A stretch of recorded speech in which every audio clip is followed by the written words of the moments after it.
जय हिंद दोस्तों। आज हम देखेंगे क्लास 10th की ट्रियो के साइन थीटा, कॉस थीटा और टेन थीटा, कॉसेक, सेक और कॉट थीटा की इन सभी एंगल्स पे वैल्यू कैसे बने। तो एक वैल्यू हमें याद रखनी है साइन थीटा की। 0 डिग्री पे 0 होती है, 30 डिग्री पे 1/2 होती है, 45 पर 1/√2 होती है, 60 डिग्री पर √3/2 होती है और 90 पे 1 होती है। यानी साइन की वैल्यू 0 से 1 के बीच में ही वेरी करती है, इससे एक्सटेंड नहीं है जब 90 डिग्री एंगल। अब cos थीटा के लिए हम इसको पीछे से लिखेंगे। ये 90 डिग्री की वैल्यू cos पे 0 डिग्री की वैल्यू, 60 डिग्री की वैल्यू cos पे 30 डिग्री की वैल्यू, 45 डिग्री की वैल्यू एज इट इज होती है cos की, 30 डिग्री की वैल्यू cos के 60 पे आती है, साइन की 30 डिग्री की वैल्यू cos के 60 पे आती है। जो 0 डिग्री की वैल्यू है साइन की वो आ जाती है कहाँ, तो cos के 90।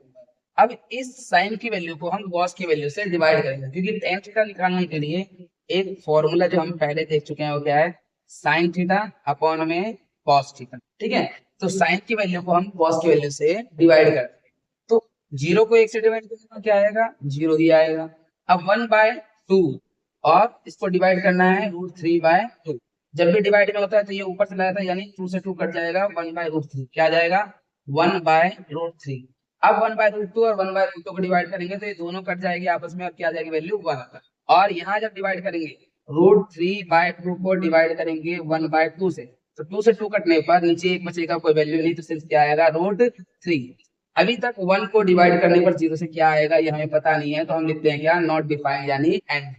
अब कॉसेक की वैल्यू बनाने के लिए साइन को अपोजिट करना है, क्योंकि कॉसेक थीटा क्या होता है, कॉसेक थीटा देखे तो ये 1 अपॉन में साइन थीटा होता है, और सेक थीटा देखे तो ये 1 अपॉन में कॉस थीटा होता है, और कॉट थीटा अगर हम देखते हैं तो ये 1 अपॉन में टेन थीटा होता है। ये बेसिक रूल्स है, इसके अकॉर्डिंग हम जीरो का उल्टा करेंगे। तो जीरो का उल्टा मतलब क्या हो गया, 1/0 करेंगे, और 1/0 करने पर हमारा क्या आएगा, नॉट डिफाइंड। क्या आएगा, नॉट डिफाइंड। ठीक है, इसका उल्टा करेंगे जी, यानी 1/2 का अपोजिट करेंगे, तो 1/2 का अपोजिट करने पर क्या आ जाएगा, 2 आ जाएगा।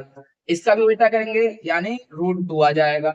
इसका उल्टा करने पर ये 2/√3 आ जाएगा, और 1 का उल्टा करने पर 1/1 रहेगा, तो आंसर 1।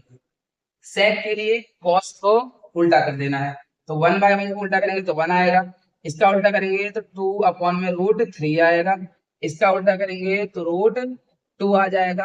इसका उल्टा करेंगे तो 2 आएगा। और जीरो का उल्टा हमने देखा कि क्या है, ये नॉट डिफाइंड है, यानी कॉसेक थीटा की वैल्यू को अगर पीछे से भी हम लिखें तो ये भी अपने आपस में डिग्री पर एक्सचेंज करती है। ठीक है ना, कॉट थीटा के लिए टेन की वैल्यू को उल्टा कर देते हैं, ठीक है ना, या फिर इससे इसको डिवाइड कर सकते हैं, तो 0 को अपॉन में करेंगे यानी 1/0, तो ये क्या रहेगा, नॉट डिफाइंड रहेगा।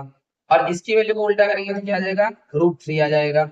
1 अपॉन में 1 करेंगे तो 1 ही रहेगा, यानी कॉट और टेन 45 पर सेम रहता है। इसको उल्टा करेंगे तो क्या आएगा, ये 1/√3 हो जाएगा, और नॉट डिफाइंड का उल्टा करेंगे तो क्या आएगा, हमारा नॉट डिफाइंड रहेगा। तो इस तरीके से आप देख सकते हैं।